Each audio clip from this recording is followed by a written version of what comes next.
আমিরুল মুমিনিন খলিফাতুল মুসলিমিন ওমরে ফারুক রাদিয়াল্লাহু তাআলা আনহু দেশের মধ্যে একটি ফরমান জারি করেছেন, কেউ যদি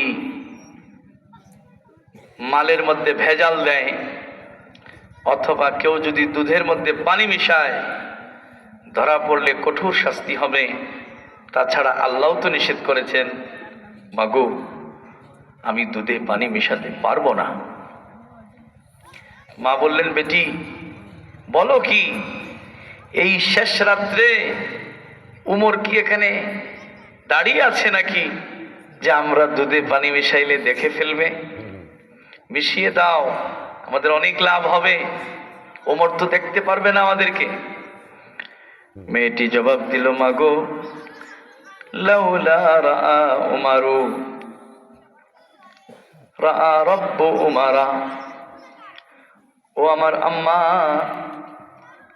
ঠিক উমর আমাদেরকে এই মুহূর্তে দেখবে না, কিন্তু উমরের মাওলা যিনি আছেন তিনি সব সময় সবাইকে দেখেন।